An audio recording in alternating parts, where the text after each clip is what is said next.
Boom.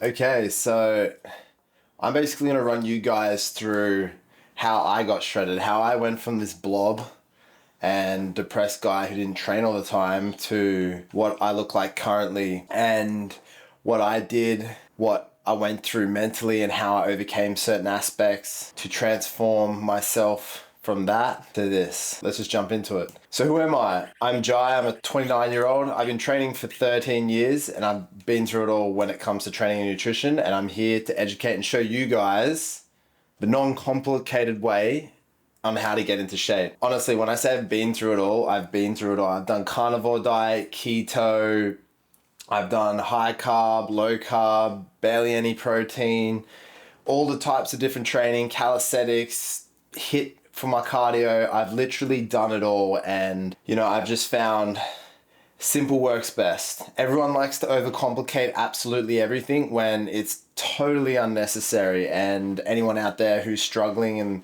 they're trying to get into shape, this is definitely the video for you. First thing I want to touch on is watching your calorie intake. Now, when you want to get shredded and you want to build that crazy physique, the first thing what you should be doing is watching what you eat. Now, what I mean by that is you don't want to be putting on an excess amount of body fat. So you definitely do not want to be binge eating. And what I mean by binge eating is, you're sitting at home and you're feeling peckish and you're watching a movie and you can go out and you feel like some chips and you want to order some pizzas. It's really unnecessary to do that if your goal is to get shredded or build a crazy physique, because you are what you eat.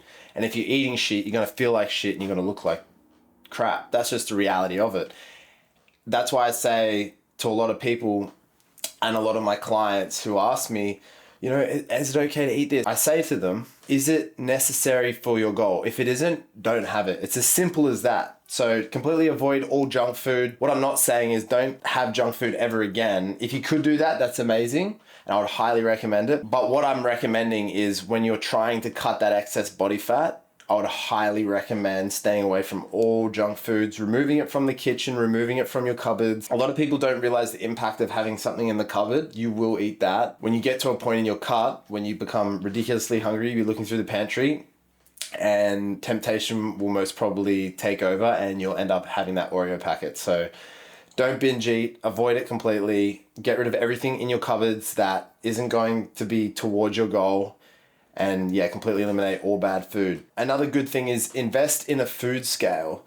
So this is massive. A lot of people who are new to the gym, to the people listening, you probably already know this, but the people who are new and they don't understand how to watch calorie intake, it's tracking your food. How many grams of chicken breast you're going to be having, how much grams of rice, depending on your diet to get shredded, what calories you're meant to be having on a day-to-day basis to work towards that goal physique. I'd highly recommend investing in a food scale. Now, it's a lifestyle. So a lot of people think that, they get shredded and then as soon as they get shredded, they just stop.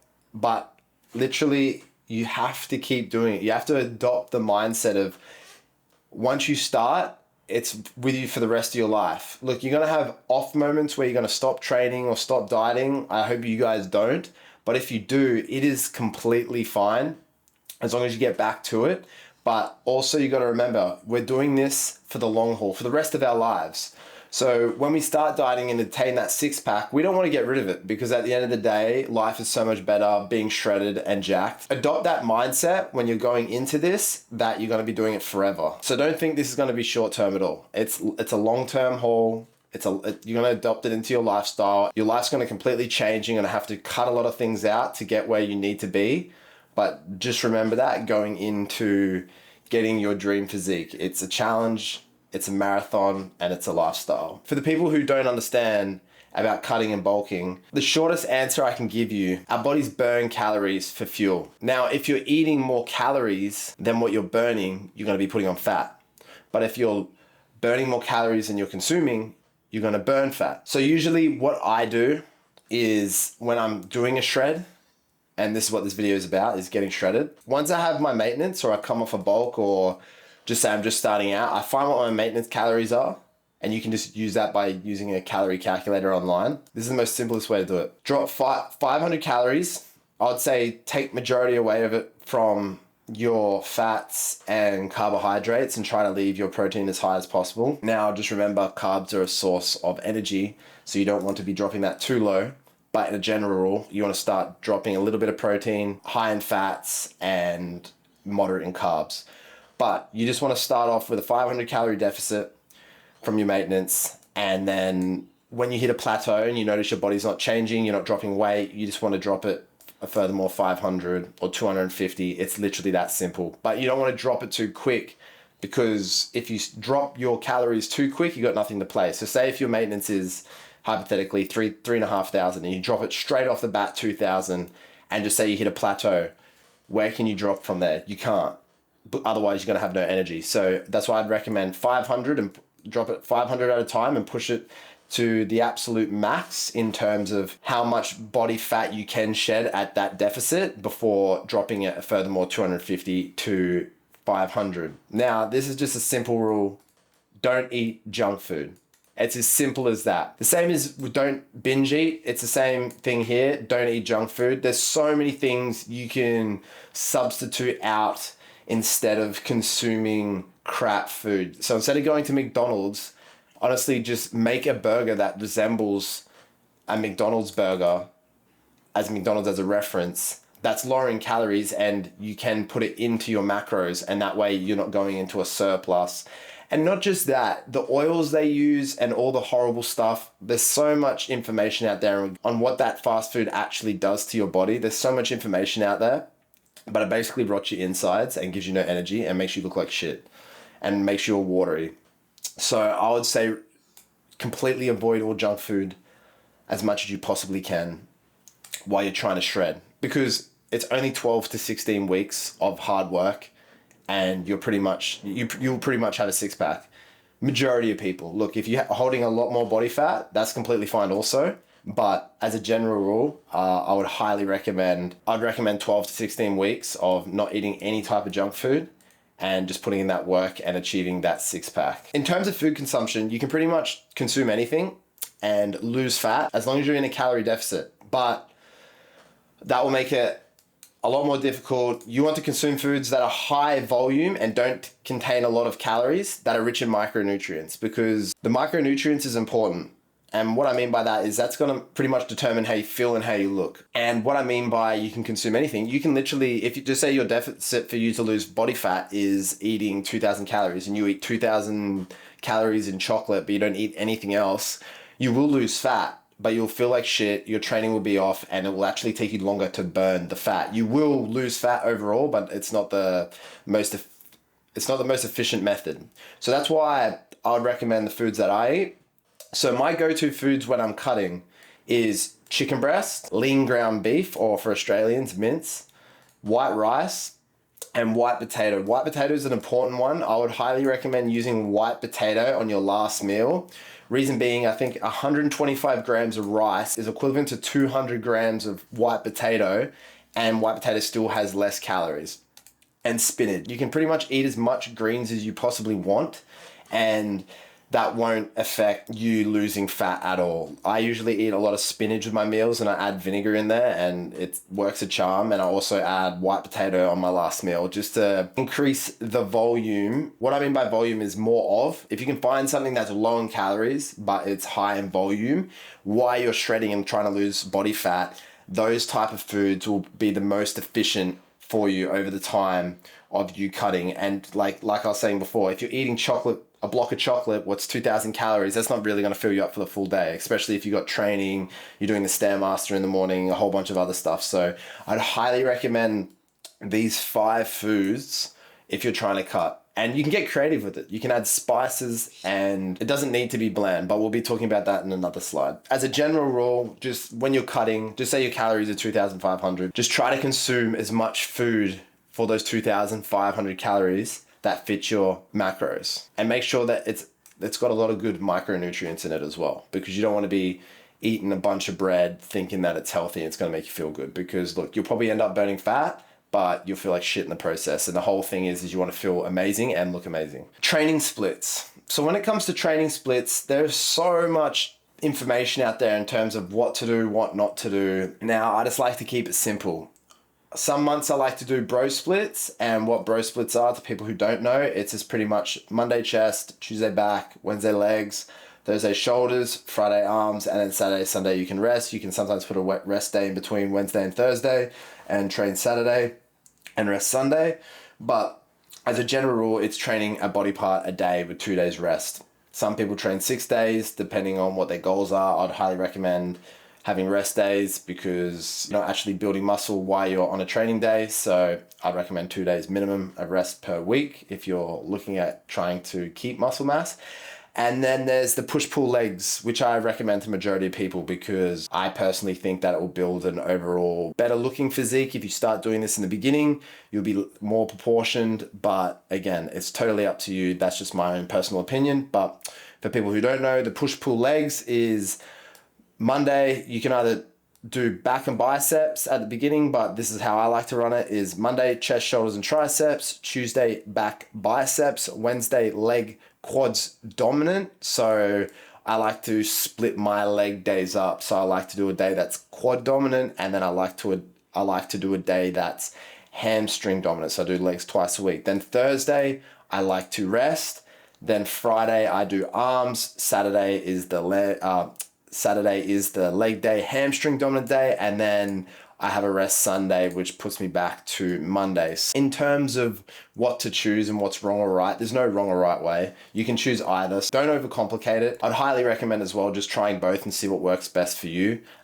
Through the years of training, you'll eventually notice certain parts that are lacking. So you want to train certain parts twice a week. That's why the push-pull is really good, because you can substitute one thing and train it twice. As you can see here, I'm doing Friday arms, but you can opt it out for, if you need to train chest, you can train chest again here, where here you're sort of stuck doing the same things over and over, unless if you do a 6-day training week. But again, you want to be having 2 days minimum rest for maximum gains in terms of when you're shredding at least. But it all depends on your goals.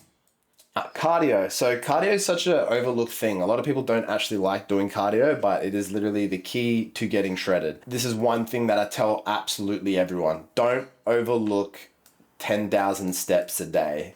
And what I mean by that is you can literally just do 10,000 steps a day, stay in a calorie deficit, train 5 days a week, and get absolutely diced. The reason why 10,000 steps a day, depending on the size of you as a human being, that's like, I usually burn 320 calories in my 10,000 steps a day. Now that's a dramatic difference in calories. You burning 300 calories versus not burning 300 calories, to say over your 16 weeks of cutting, is huge. Do the maths. It's a lot of calories burnt. It will speed up the process of burning fat. Some people say you can burn an extra 300 to 500 grams of fat per week or every fortnight, depending how many steps you do. If you keep it based around 10,000, you'll be burning that extra few hundred grams of fat every week, which obviously will get you a 6-pack quicker. And that's obviously your goal. So I would highly recommend doing 10,000 steps a day, every day, 7 days a week out of the 16 weeks or for the rest of your life, to maintain that shredded physique or to get the shredded physique. I personally do 12,000 every day. I just personally prefer that. I like the challenge as well, but 10,000 is completely suitable as well. Okay, so when you get around to the stubborn body fat and just wanting to lose fat a little bit extra without actually losing muscle, as long as you're consuming the right amount of protein, I like to introduce 1 hour on the Stairmaster. And look, you don't need to do the Stairmaster. The only reason I'm saying Stairmaster is because mentally it's quite difficult, and I just overall prefer the mental challenge of trying to burn 700 to 1,000 calories within an hour on the Stairmaster. I would recommend you guys do it as well. It is a lot harder than doing the bike or just walking on the treadmill or any other cardio activity, unless if you're sprinting. We just want to do that low intensity cardio so we're not burning too much muscle in our shred. But again, adding that 1 hour on the Stairmaster 5 days a week on your training days, usually fasted first thing in the morning. You can do it post training as well. But I would just personally think doing it in the morning, it just makes more sense. Like, you got nothing in you, you're going straight to the fat stores, you're burning more calories. So yeah, definitely implement this one if you want to burn that extra fat that is stubborn and it's not coming off you, or if you want to speed up the whole process of you just burning fat in general. Definitely throw this in there. Now, recovery. This is a big thing again. A lot of people overlook, but it's so important. Recovery is as important as training and watching your calories. You do not gain muscle in the gym. You put muscle on in the recovery phase. When you're sleeping, when you're not doing weight training, you're actually gaining muscle, as long as you're consuming the right amount of protein. But as a general rule, you're gaining muscle while you're in your recovery phase. That's why I always recommend people to have 2 days off. If they really want to put on size, I would say train 4 days a week. I believe that having more recovery with more intense sessions during the week will give you more results in terms of putting muscle on. And these are some things you can implement. What I do personally, ice baths. I find ice baths are useless on training days, but on rest days, they help with a lot of ligament pain for me, a lot of joint pain, and just overall muscle recovery. And obviously cycling it with a warm bath as well. So 3 minutes in the ice bath and 3 minutes in a warm bath. You can do it once or twice a week, but I'd usually just cycle it 4 times. So yeah, 3 minutes in the cold, 3 minutes in the warm, and the following day or even that night, I have an amazing sleep. Following day, my training sessions are usually better ever since I implemented ice baths. Foam rolling is a very important one as well. I usually implement that before I go to bed or right after training, just to move that lactic acid around, and I find that I'm not as sore the following day after foam rolling. It's not overly complicated. There's a few YouTube guides on exactly how to use a foam roller, but it's pretty self-explanatory. Just put it on the ground and then put the muscle you want to roll out and just roll up and down on it. Stretching is a big one in terms of recovery and overall performance. I found when I started stretching is when my range of motion got 10 times better. I actually put on a lot more muscle and my recovery process was a lot quicker also. So even just doing 10 to 15 minutes of stretching every night or every morning, depending on what your routine is, or even 3 days a week, it will help you hugely in the long run and prevent injuries. So I would highly recommend stretching. A lot of people out there run on 4 hours sleep, which is completely fine. That works for them. But if we're talking about performance-based, I would just highly recommend aiming for that 7 to 8 hours and just getting as much quality sleep as possible, because you can sleep for 9 hours and you could be waking up in the middle of the night constantly and your sleep is disrupted, which means you're getting less quality sleep, which means your body isn't recovering as quick. So just try to find a routine that works best for you. I find having a really hot shower before bed, stretching, taking some magnesium tablets and putting a red light on, that just helps me and it puts me to sleep instantly. I don't wake up until it's morning time. So definitely implement some of those strategies that I use if you're having trouble sleeping. Deep tissue massages. I'd recommend one of these a week if you can afford it. Deep tissue massages are expensive. In my opinion, they're $80 to $100 where I live, which is Australia. But if you can afford a deep tissue massage a week, that helps a ton in terms of recovery, getting the blood flow around. So you're able to train harder in the gym and just overall be a better athlete. It will increase that progress tenfolds, and not just increasing it, it also allows you to be able to relax. When you're training that much, you don't realize with all your muscles all tensed up, it actually causes headaches, frustration, your cognitive function. So yeah, definitely recommend getting a deep tissue massage, not just for the recovery point, but for the mental health point. A lot of people say they don't have time to train because of doing errands, of doing this, doing that, and being just not organized with their life. So what I like to do on my rest days is a general me day where I have to get everything done. And then that way on the training days, Monday to Wednesday, Friday to Saturday, I can just focus on my training, dieting, and getting content. On the recovery days, implement organization so it doesn't affect your training days, as well as social activities. While you're cutting, while you're getting shredded, it's going to be hard to meet up with friends because you're going to be really selfish, and you have to be selfish to achieve these goals. A good way of implementing activities is on the rest days. Towards the afternoon, once you've done everything, hang out with your friends, take your partner out, do whatever you have to do. But yeah, I would highly recommend doing these on recovery days only, because that way you're locked in Monday to Wednesday, Friday to Saturday, or whatever your training days are. You're locked in 110% and you're not worrying about doing all this other stuff, and you're just focused on training. Recovery days can be used for social activities and just enjoying yourself in general. Like I was saying before, this is a marathon, not a sprint. This is a lifestyle. This isn't a short-term thing, which brings us to mindset, because without the right mindset, you will fall off and fail. If you're just coming into this half-assed and you're not thinking about it too much and you just think it's going to be easy, that is not the right mindset coming into this. And I would highly recommend having these things, what I'm about to go over, in place, and having a deeper understanding of why you're wanting to get shredded. It's obviously to look jacked, and who doesn't love having a six-pack, but people don't realize how difficult it can be at times. So implementing these strategies will definitely help you not fall off and will build a resilient mindset. First things first is the 80-20 rule. Now, what I mean by the 80-20 rule, that's 80% work, 20% pleasure. What I mean by that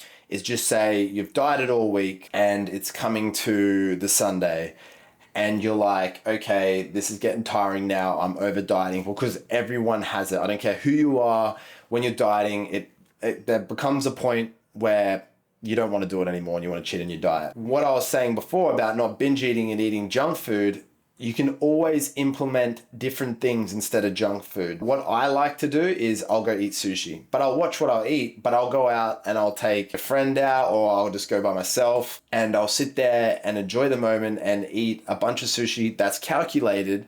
It may be a little bit over my calorie deficit. By implementing that once every while, I'm able to stay on track for the long haul, because you don't want to fall off, start binge eating, and then fall into the bad habits again. So by having these small wins after every week or every 3 weeks or every month or whatever works best for you, I would say it's almost a hack by implementing this, because your mind gets that taste and then it stops the craving. So definitely implement the 80-20 rule when it comes to your diet and your mindset. Rest days. Don't be afraid to take a rest day. A lot of people think that not having rest days will equal more results. That may be the case in terms of business, but when it comes to physical activities like training and just being overall active in general in the sports space, is you need rest days to put that one step forward. And if you're just working in the gym all the time, unfortunately, you're going to fall off. You'll probably end up causing an injury. So don't worry about rest days, and look at rest days as more important than the actual training days and dieting themselves. And now on your rest days, like I was saying before, don't eat crap food. Just treat it like a normal day and go hang out with friends or lock in on business. It's totally up to you, but yeah, definitely be implementing rest days. Don't think you can go 7 days a week training consistently and think that's optimal, because it isn't. Another thing I like to do is cold showers every morning. Now, this may be cliche, but I like to have a cold shower every single morning, and the reason being is it sets my day up in terms of doing something hard at the beginning. Where a lot of people fall off is they're like, oh, this is becoming difficult, this is becoming repetitive. But by doing something hard as soon as you wake up in the morning, not even necessarily hard, but what you don't want to do, because at the end of the day, not a lot of people want to get up and just have a cold shower. But by implementing that cold shower, it sets you up for success, because your mind's ready to tackle anything. So implementing a cold shower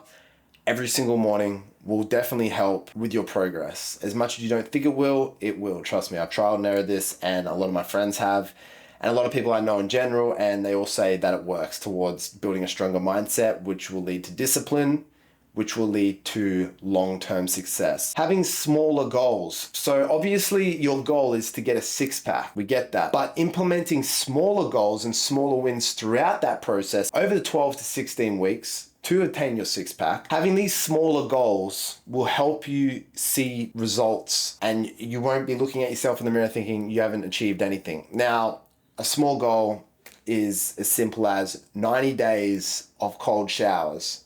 Don't skip these 90 days. Another one is not having a single cheat meal for 90 days and actually sticking to it. Another one, not skipping a single meal and not skipping a single training session for 90 days.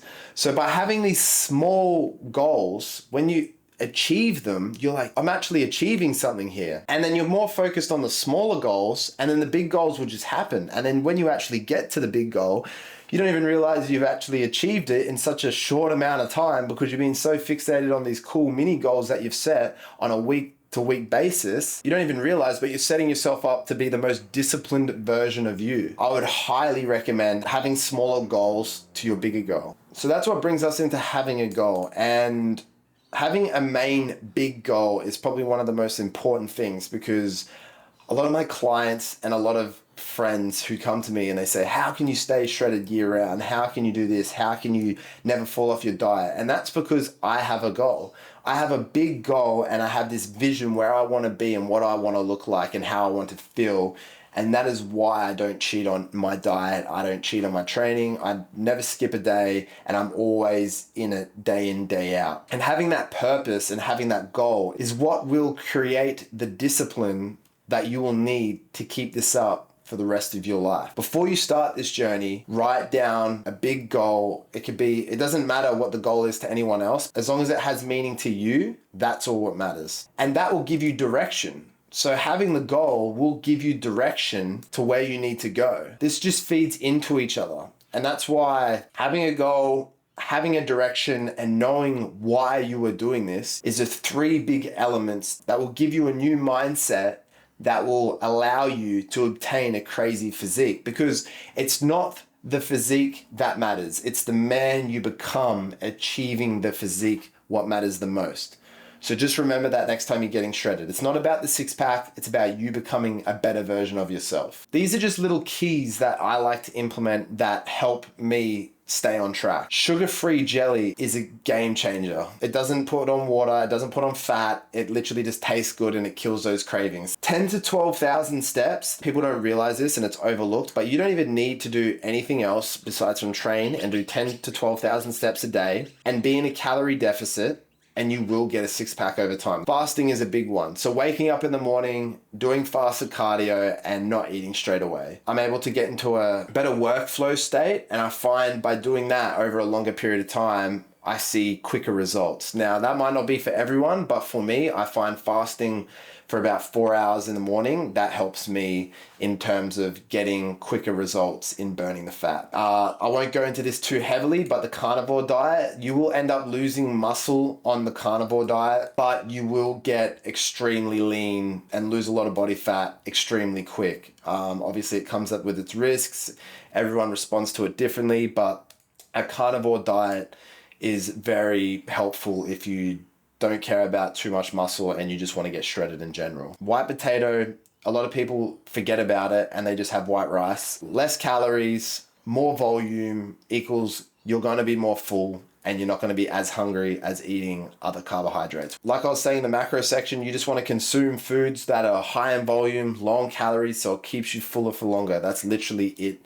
It's not overcomplicated. It's just find foods that are low in calories, rich in micronutrients, and are good for you, and there's a lot of it for less calories. Sugar-free drinks. A lot of people don't like drinking these, but I find whatever helps. So if your goal is to get a six-pack and drinking a Coke Zero a day, and I'm not talking a liter of Coke Zero, I'm talking a can, helps you with your cravings and is able to get you by day to reach your end goal, I would definitely say implement that. I've implemented it before. I didn't really notice any change, and all it did was just stop those cravings. So sugar-free drinks is a massive one. Black coffee is a huge one as well.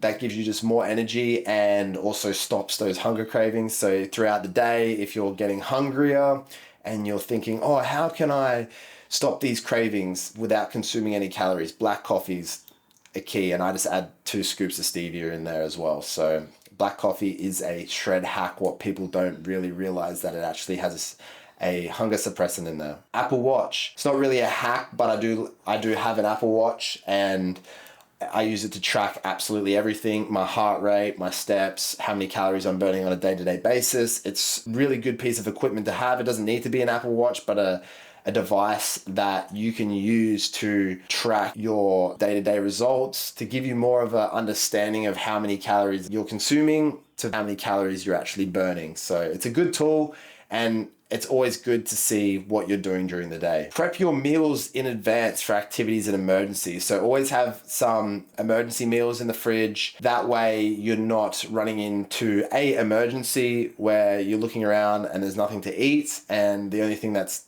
there to eat is some KFC. So by having some pre-cooked meals or just sitting in the freezer, you're able to never fall off track. So I would recommend 5 to 10 meals just sitting in there. Obviously use them over the time, but yeah, that's always a good little thing what people overlook, and a lot of people actually don't do it.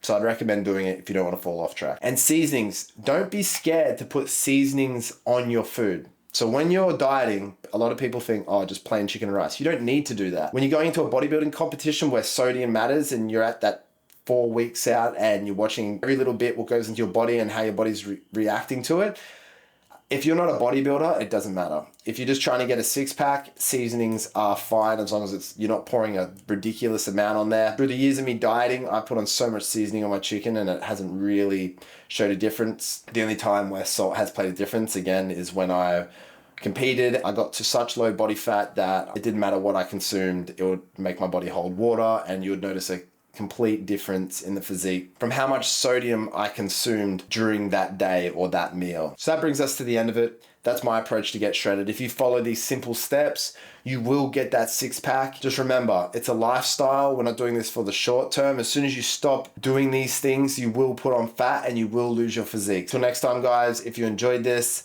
please comment, like, subscribe. I'll see you on the next one. Please like, comment, subscribe. I'll see you guys on the next one.